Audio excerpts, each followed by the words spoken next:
The views and opinions expressed do not necessarily reflect those of Access Fort Wayne, the Allen County Public Library, or any other supporting groups. If you'd like to produce a show, call us at 260-421-1250.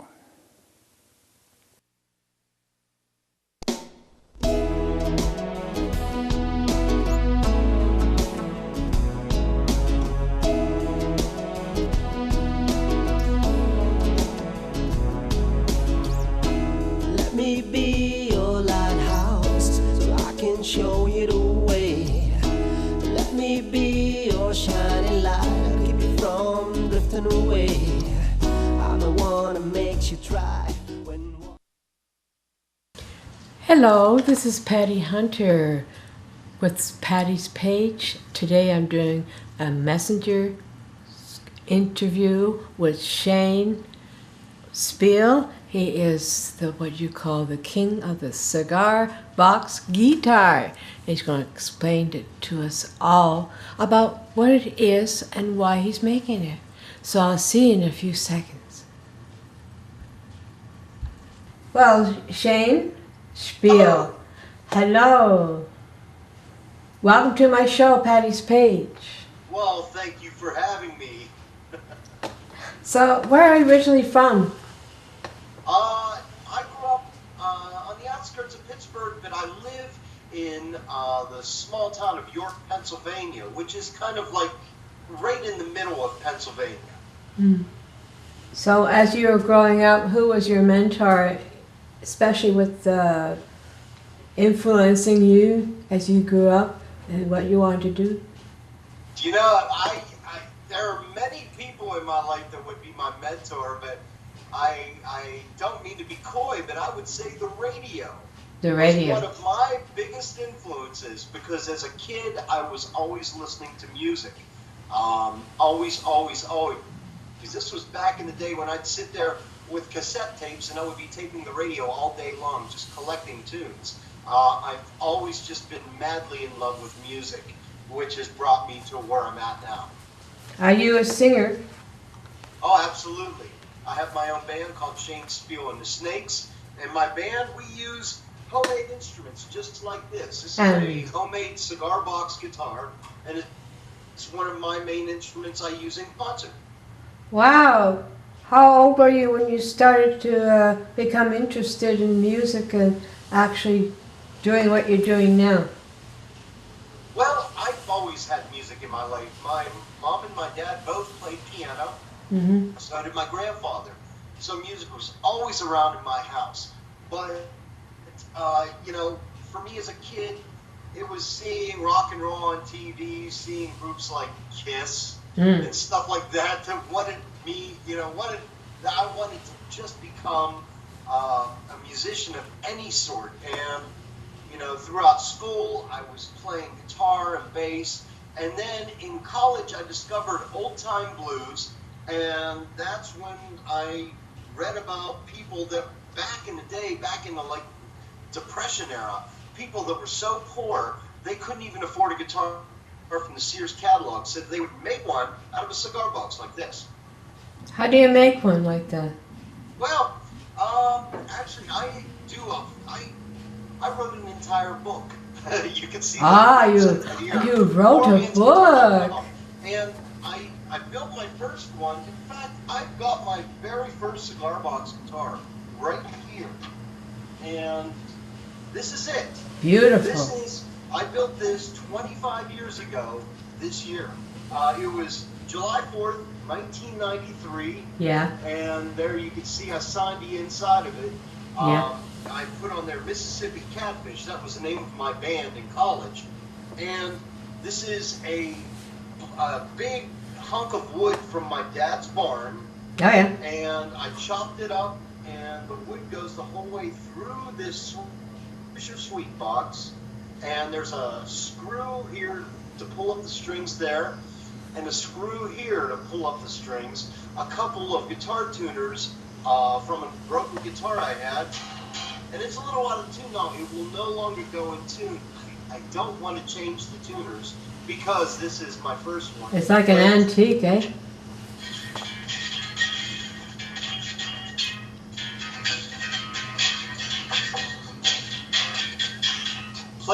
still plays. And this is what I built. Now you can see I built this the same way they did back in the Depression era. The stick, the neck, goes the entire length of the box and comes out the back. Yeah. And the strings are fed through the back to go over the box. So what the box does is it sings. And it's there to amplify the strings. And that's how I still, to this day, build my cigar box guitars. Now, this is a lot more refined than the hunk of wood from my dad's barn. Yeah. But in my book, Making Poor Man's Guitars, which here's a close-up of it, I show you how to take wood like this. This is a stick of poplar from Home Depot or Lowe's. And I show how you notch it, you cut it out, all the measurements you need to make a cigar box guitar exactly like this. How do you make the frets? The frets, actually, if you look on there, the frets are drawn on. Oh. This guitar is played with a slide. I have a slide on my finger right now, and I'll turn the volume up here. And watch this.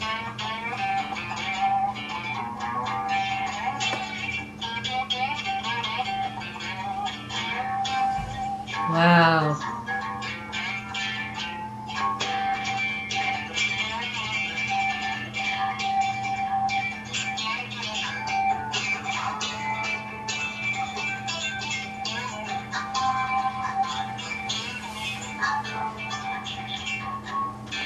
That sounds bluegrass, babe. Yeah, oh, yeah, you can play so many different types of music on here. Basically, you're only limited by your creativity. So, in my cigar box guitars, I don't use frets. Now, other people all over the world are building these things, and sometimes they do put frets on there. That's not covered in my book. I'm more interested in taking the music back to the Depression era.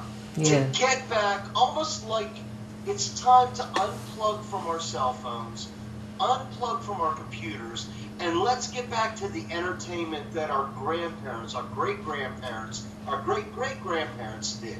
And that's what we do. That's what I do.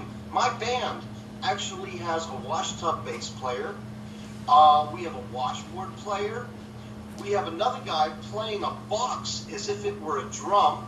And then a harmonica player whose microphone is actually made out of an old beer can. In fact, yes.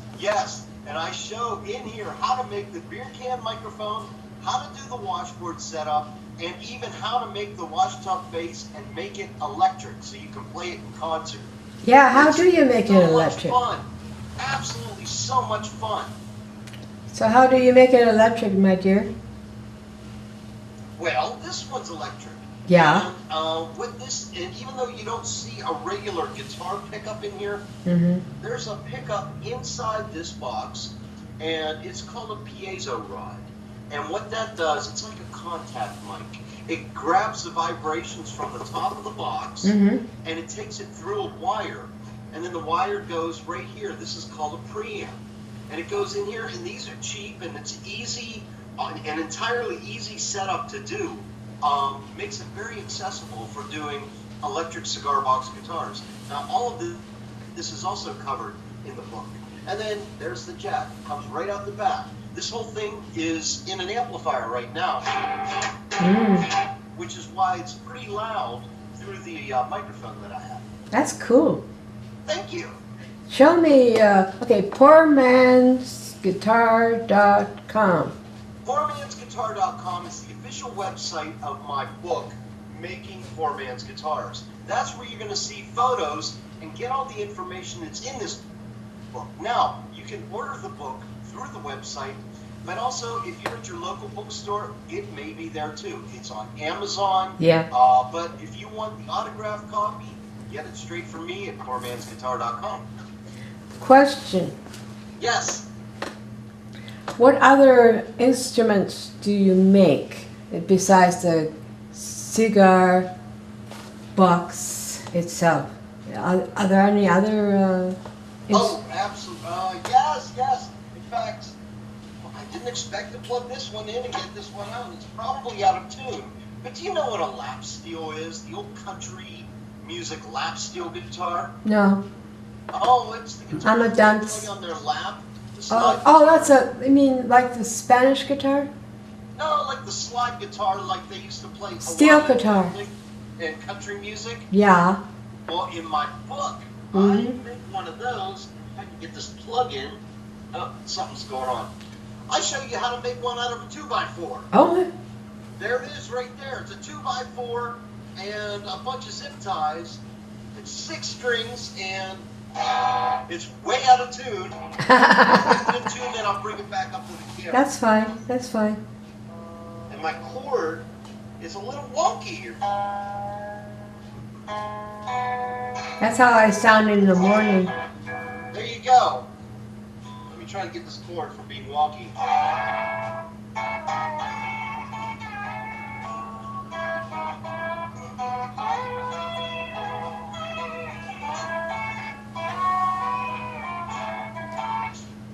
Yeah, that's the cool. idea. This is a country lap steel made out of a 2x4. Oh, yeah. Very simple project. It's covered in the book. And this is the type of thing that if you just have a limited amount of tools, it's a very easy one to do. But then you can play, you know, your Hank Williams or your Patsy Cline music right there on just a simple 2x4. As I discussed, this is the beer can microphone, which I'm on to. Turn this amp up a little bit. Hello. Hello, hello. Is that crazy? Cool, It actually man. works. And the book covers this too. It starts with a mason jar lid, and there's a few other details that are covered in the book on how to do this. But once you're done, you get a real working microphone that sounds like an old AM radio. Isn't that Remember, awesome? remember in the old days those string things across the room, you talk into it and string microphone or something like that? Oh yeah, it's like the tin can, 2 tin cans with a wire going. Yeah. through it. Yeah, this is a little bit different than that. This has an internal contact mic. Yeah. That's hooked up with a mason jar lid, and there's a way you've got to baffle the inside. Something like this is also easy to do, but yeah, it's a lot more involved than a 2 tin cans and a string. But if you want to sound like you're singing in an old AM radio, or this is also great with harmonica as well. Yeah. It's just a great little project, and I hate to keep pulling the book up, but it's all in here. You find out how to do it in making poor man's guitars. You did one with, what do you call it, frying pan? No, I do have a frying pan banjo that's in the book.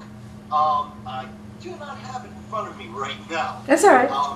But we cover that. The book has this story about a great jug band leader. Gus Cannon was his name.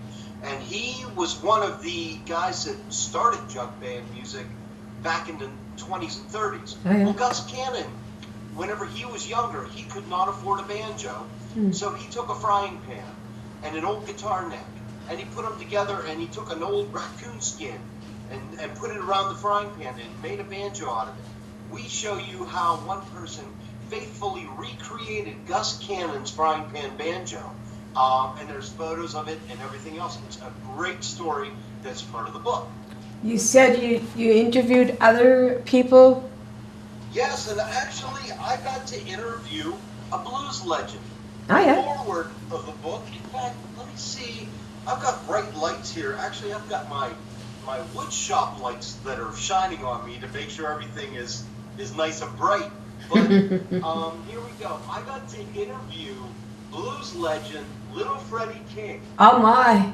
Yes, and I interviewed him on stage at the New Orleans Jazz Museum back earlier this year. And Little Freddie King, when he was 6 years old in the Mississippi Delta, he built his own cigar box guitar, and he showed, he told me step by step how he made that entire guitar.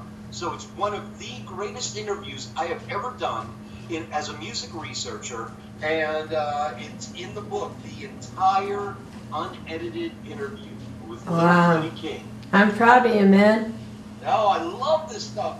The other cool thing about the book is not only do I show you how to make a cigar box guitar with the modern, things like a stick of poplar from Home Depot, but I also show the antique.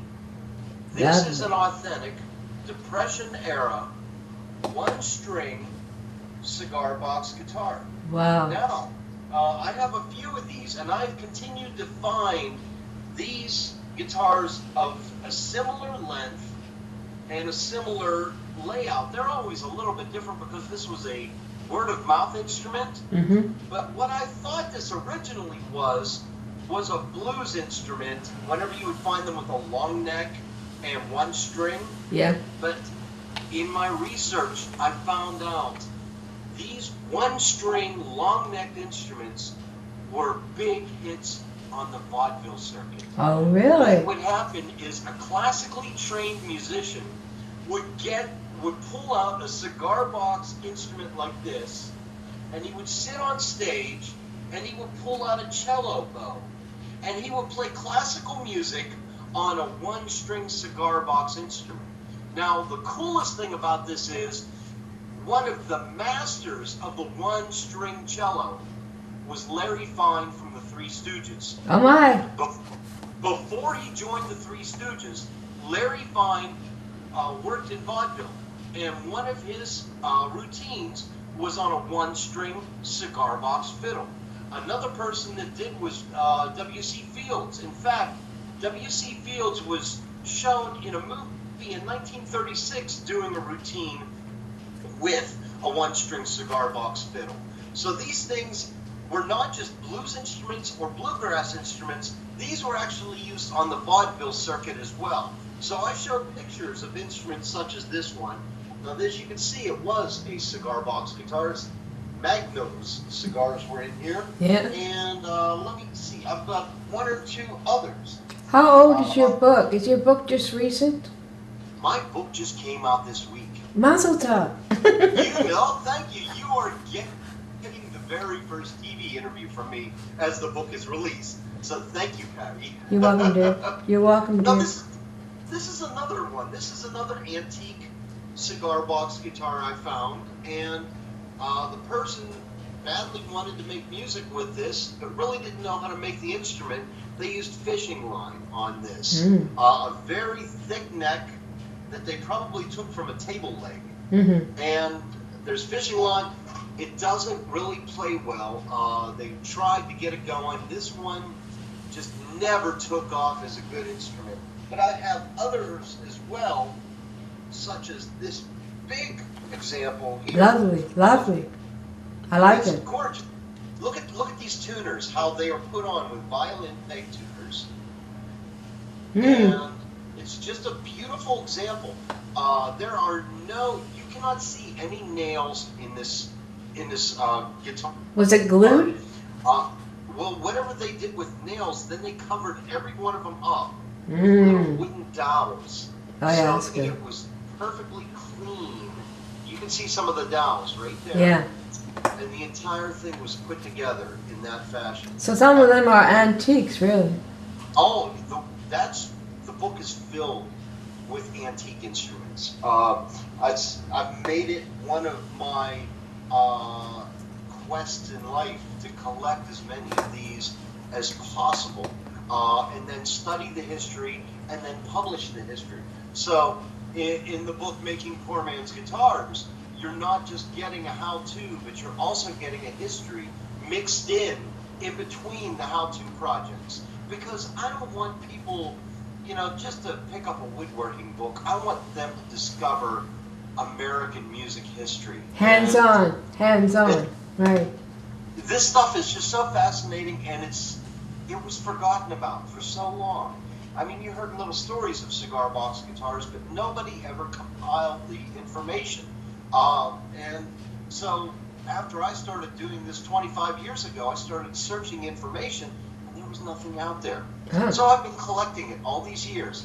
And so you see basically, this book is a reader's digest of what I've been doing for the past 20, 25 years. So you're going to get the history in there. You're going to get how to build these things. There's even links in there. Once you're done making one of these guitars, I'll show you how to play them on free lessons on YouTube. All right. Absolutely. You know, I don't want people just to build it and hang it on the wall. I want them to play it. Yeah. I love the sound of a cigar box guitar. You said you're a singer, right? Hey, yes I am. You still sing? Do I still sing? Mm-hmm. Oh yeah, absolutely. Tour? My band is Speal and the Snakes. You Yeah. can see my shirt here. And we are a crazy loud jug band that performs around central Pennsylvania. We don't tour. We're all a bunch of guys that everybody has other jobs. But when we get together, we get the homemade instruments together and we just let loose. Old-time blues, old-time, you know, just New Orleans type music. Jamming. All of that stuff mixed with, you know, a dose of rock and roll as well. But we just have so much fun in it. And so, yes, Speal and the Snakes, I'm the lead cigar box guitarist and lead singer. So you do a lot of jamming with other groups? Oh, absolutely, whenever possible. I love sitting with other bands. They all think I'm crazy for playing an instrument made out of a box with only 3 strings. I think it's awesome. Oh, thank you. I'm very proud of you, man. You're doing good. Well, one of the other things that the book covers is such as this. This Wow. is one of the guitars that is on the cover. And you look at this thing, and it looks like it is straight out of the Depression era. Look at the yardstick, which serves as a fretboard. Look at the phone number. Phone 10R4. Oh, I remember those days. Oh yeah. Now here's the crazy thing. This guitar was made in January. What I did was I took an antique box and I took antique junk such as this old beer lid and this old yardstick, and I show you how you can take old things and repurpose them and make a new cigar box guitar out of it. And then I even encourage people to come up with a backstory, a fictitious backstory on where that guitar came from. And in the book, I have a whole story about this one as well. But it's using every bit of your creativity. That's the sound of a 100-year-old box. Huh? How long does it take for you to make one? What's that? How long does it take for you to make one, dear? You know what? If it's a simple one like this, now my entire wood shop is set up just to build cigar box guitars. So I could probably put one together, if you don't count glue drying and varnish drying, the build time, I would say 3 to 4 hours, and you could have this done. Now that's, you know, an hour or 2 at night, and then you put it down, you let the glue dry, you go back, you do a little work the next day. So this is like a project you can finish just within a few days. So you have to keep the door open or some, what do you call it? Nope, this box is closed, is glued shut. No, what I mean is when you put the glue on and whatever else you put on, you have to keep it in the place well. Oh yeah. You know, well, if you're using polyurethane, the polyurethane spray that you would get from a store, yeah, that's the type of thing where, you know, you spray it up and you leave it out under your front porch as long as it's covered and it doesn't get rained on. Now I have a shed out in my backyard, and my shed is converted into a wood shop. So I can do everything out there and close the shed door and come in at night, and there's no problem to it. Do you use gloves when you're making them? No. Especially with the glue? No, sometimes I get some stuff on my hands and, you know, I just deal with it. I never use gloves. And that thing in your hand, your finger, it's beautiful. It's nice color. Well, this is a bottleneck that I cut off and I use as my guitar slot. This is a cobalt blue wine bottle that I have a diamond saw, and I have a whole method of creating guitar slides that are just long enough for cigar box guitars. And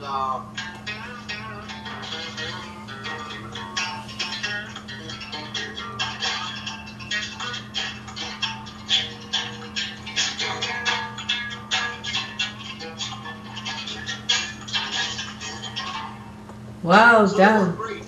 I actually have a little website called stubbyslide.com. And that's where I sell all my guitar slides. It's kind of a little side, I call it a side hustle. And that's where every once in a while I'll make some guitar slides, or I'll get slides that are made from other people and put them on there for people who play cigar box guitar and they want something short that will fit on their finger and will play great. So yeah, stubbyslide.com is my little guitar slide website. That's a lovely color too, eh? Isn't it? That's just that beautiful blue. Très yeah, chic. I love this. So what would you like to say to my audience? It's getting towards the end of the interview, my dear. Okay, here's exactly what I want to say to your audience. Listen, if you've got kids, if you've got grandkids, or if you're just looking to unplug, you know, we know kids are walking around looking at their cell phones all day long. Get the book, get my book, Making Poor Man's Guitars. It's all about unplugging. It's all about getting back to a simple hobby that basically it's like going into a rabbit hole that just has no end. Because you're building guitars, then you're playing guitars, then you're learning all about the history. So if you're looking for that one gift for somebody, get the book, Making Poor Man's Guitars. You can get it directly from me at poormansguitar.com, or you can go to your local bookstore and ask for it, Making Poor Man's Guitars. That's all. When you say local bookstores, where's that then? Border, what do you call it? Borders, Barnes & Noble, they're all carrying it. Okay, my love. If you have a Rockler woodworking shop near you, I think Rockler is carrying it. Some more woodworking shops are also having it now too. But yeah, the book is everywhere. It's on Amazon.com as well. So, Making Poor Man's Guitars. And let me hold it up one more time so they know what the cover looks like. Decent. In fact, you see right there, that guitar is the one I'm holding. Ah, lovely. See? Aha. Well, listen, old chap, it's been a hoot, you might say. Thank you for coming on to my show. This was a lot of fun. Thank you for having me. Nice to be had. Sorry. Anyways, thank you so much, and we'll see you next week. Thank you. Well, I truly appreciate the time. Thank you, Patty, and thank you, everybody, for watching. Godspeed, my love, until we meet again. You're always in my heart and every dream. Don't let this time apart give in to all our fears. God will keep us close from up above. So until we meet again, Godspeed, my love.